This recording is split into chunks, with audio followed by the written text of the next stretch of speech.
L'homme et la nature de l'homme. Voilà bien le thème de notre soirée, de notre cabaret des contes.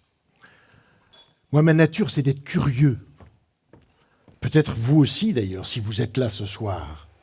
Curieux de savoir comment les choses fonctionnent dans ce monde. Curieux de savoir comment les histoires se transmettent. J'étais parti au Québec pour voir comment les histoires parties dans le grand dérangement avaient voyagé. Québec, puis la Louisiane. On avait annoncé dans un théâtre qu'il y aurait un échange, story swap, entre un Français de passage chez les Cajuns et puis les Cajuns eux-mêmes qui voulaient raconter des histoires. Et on était là dans un théâtre, dans une salle des fêtes comme ici, malheureusement vide, car aucun Cajun n'était venu partager ces histoires avec nous, mais tout à coup la porte s'ouvre, comme la porte d'un ranch. Arrive un Indien, splendide, habillé tout en daim, avec un grand catogan, l'image d'Épinal d'un Indien. Il monte l'escalier qui monte jusqu'à la scène, il vient près de nous et il nous dit « Hey, I'm Greyhawk, storyteller. Je suis Greyhawk, conteur. Mes grands-parents parlaient français, comme tous les Cajuns et tous les gens d'ici avant que les Français ne vendent l'Amérique pour 1 sou aux Anglais. Ils me racontaient des histoires à moi quand j'étais enfant. Et si vous me racontez des histoires en français, moi je vous raconterai l'histoire qu'ils me racontaient. Mais vous me promettrez que de retour en France, vous la raconterez à tous ceux qui voudront l'écouter. Bien sûr, nous avons promis. Et alors, on s'est installé et Greyhawk, Indien Humma, nous a raconté cette histoire.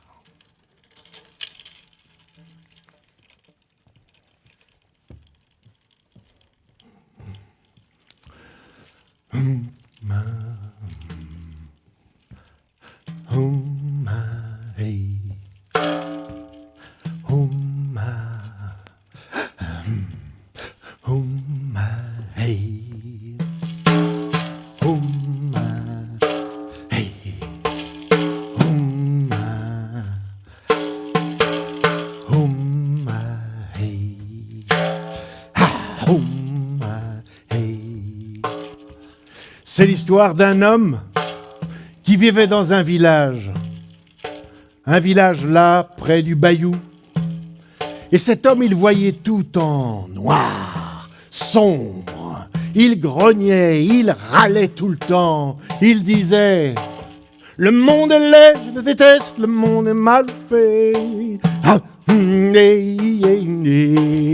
monde est laid, je le déteste, le monde est mal fait. Hey, hey, hey, ah, la nature laide, l'homme raté. Du sol à la voûte céleste, le monde est mal fait. Le monde est mal fait, je le déteste, le monde est mal... Vous savez, les gens qui râlent tout le temps comme ça, au bout d'un moment, on a peur que ça se propage. C'est un peu comme un virus. Il faut l'isoler, le confiner. Alors on a confiné l'Indien là-bas dans une petite cabane en dehors du village pour qu'il ne contamine pas tout le monde. Et lui tout seul là-bas dans sa cabane, qu'est-ce qu'il faisait ? Il râlait. Ah,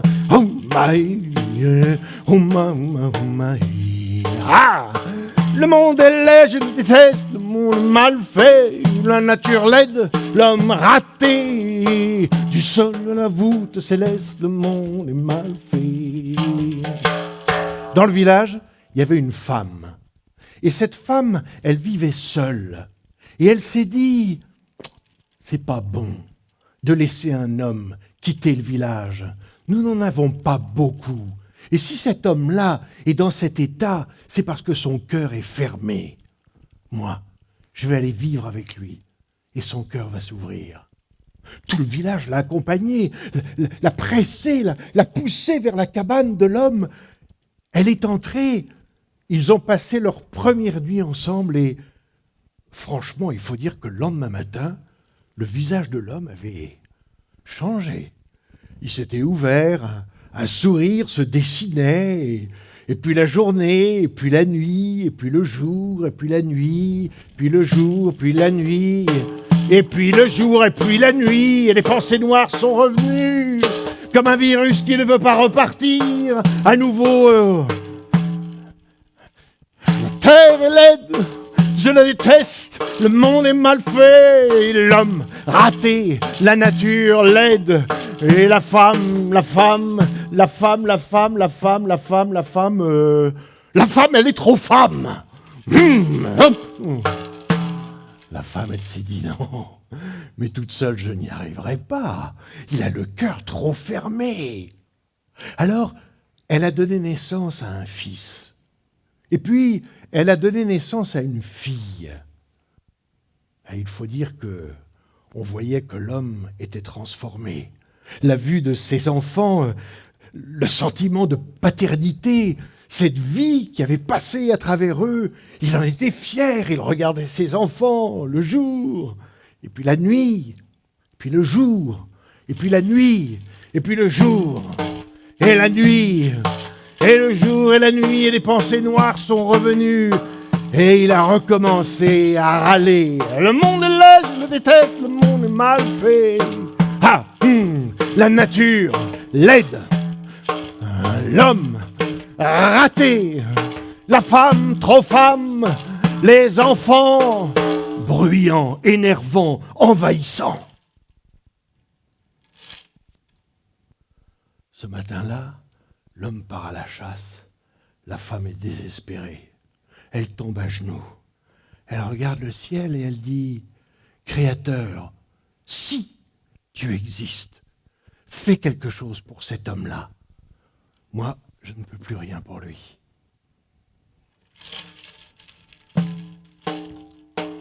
L'homme, lui, il est parti à la chasse avec son arc et son carquois de flèches. Il marche sur le chemin, le soleil brille et pourtant ses pensées sont toujours aussi noires. Le monde est laid, je le déteste, le monde est mal fait. L'herbe colle à mes souliers, les moustiques qui me piquent, le cri des animaux, le chant des oiseaux heurte mes oreilles. Le bayou est trop mouillé, le soleil est trop fort, la lune est trop froide. Le monde est laid, je le déteste, le monde est mal fait. Et il marche, et il marche, et il râle, et il grogne, et il crie. Et tout à coup, une voix comme un tremblant de tonnerre qui vient du fin fond du ciel et qui le frappe au pied en lui disant « Hey, l'homme, quel est ton problème ?» Créateur, si c'est bien toi, c'est peut-être la première bonne chose qui m'arrive de ma vie vivante. Oui, je me plains. Ta création est ratée. L'homme, la femme, les enfants, les bayous, les ragondins sont trop nombreux, l'herbe colle à mes souliers, le soleil est trop chaud, la nuit est trop froide. Bon, ça va, dit le Créateur, j'ai compris. Tu n'aimes pas la nature que j'ai créée. Eh bien, si tu veux bien, je vais te retirer tout ce qui te dérange. D'accord ? D'accord, dit l'homme. Et l'homme reprend son chemin. Et tout en marchant, il voit que le soleil disparaît derrière les nuages. Les nuages disparaissent emportés par le vent. L'herbe ne colle plus à ses souliers. Les bayous sont desséchés. Les arbres s'éloignent. Le chant des oiseaux disparaît. Les moustiques ne piquent plus. Et là-bas au loin, il voit son village. Il voit sa maison, sa femme et ses enfants. Mais plus il marche, plus le monde autour de lui disparaît. Et bientôt, tout a disparu. Et il se retrouve tout seul, dans le vide, dans le néant, comme suspendu. Tout a disparu, il n'y a plus que lui, seul. Ah, il est bien. Il n'y a plus que lui. Il n'y a plus rien à voir, plus de sujet pour grogner, pour se plaindre. La nature a disparu. Sa nature s'exprime, heureux de sa solitude. Ah, c'est bon. Il n'y a plus aucun sujet à se plaindre.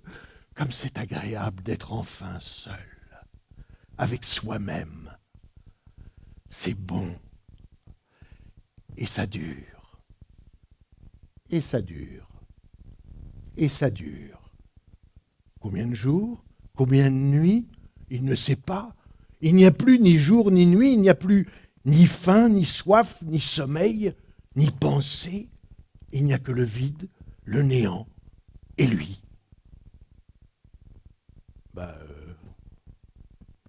Qu'est-ce qui se passe maintenant? On fait quoi, créateur? C'est un peu long, l'éternité, non? On fait quoi? Pas de réponse. Créateur, bon, on va pas rester comme ça sans rien faire, il se passe plus rien, ça devient ennuyeux. Pas de réponse. Enfin, créateur, ça va, j'ai compris. Fais quelque chose maintenant.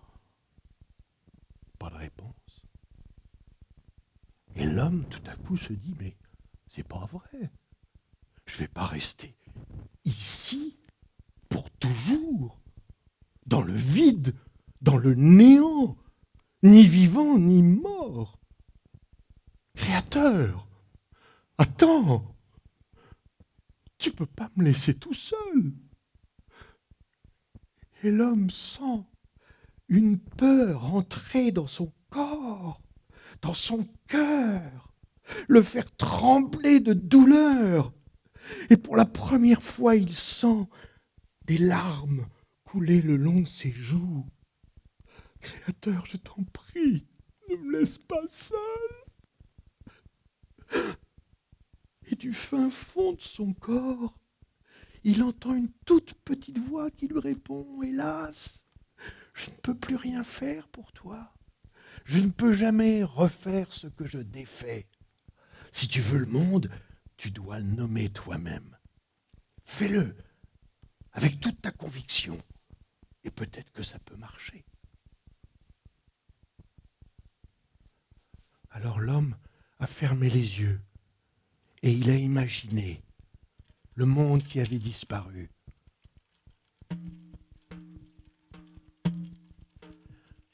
Oh my hey,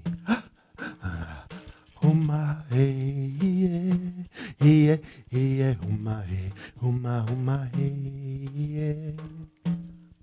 Pour être un homme,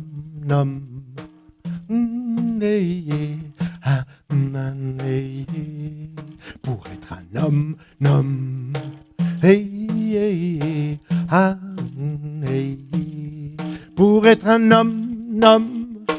pour être un homme, pour être un homme, pour être un homme. Alors il a nommé le ciel, il a nommé la terre, il a nommé le soleil et la lune, il a nommé le vent, les nuages, il a nommé l'herbe qui colle à ses souliers. Il a nommé les moustiques qui le piquent, il a nommé le bayou trop mouillé, il a nommé les ragondins trop nombreux, il a nommé les arbres, il a nommé le chant des oiseaux, le cri des animaux, il a nommé son village, il a nommé sa maison, il a nommé sa femme, il a nommé ses enfants. Et quand il a vu que tout réapparaissait, il s'est mis à courir aussi vite qu'il pouvait. Il a couru, il est arrivé chez lui juste au moment où le soleil se levant, sa femme et ses enfants sortaient de la maison. Alors il les a pris dans ses bras, il les a serrés très fort.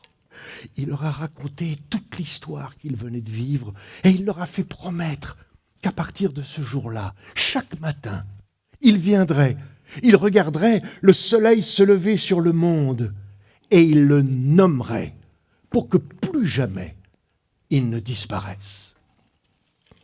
Pour être un homme, pour être un homme, nom, nom. Hey, hey, hey. Nous, les Indiens, Houma, nous dit Greyhawk, le conteur, nous sommes comme dans cette histoire, nous nommons le monde pour que plus jamais il ne disparaisse. Et nous, les conteurs de ce soir, et tous ceux qui nous écoutent avant nous, après nous, nous aussi, nous sommes comme cet Indien Houma. Nous racontons des histoires pour que plus jamais elles ne disparaissent. Pour être un homme, nom, hey, un homme, nom, hey, nom, nom, hey, pour être un homme, nom, hey,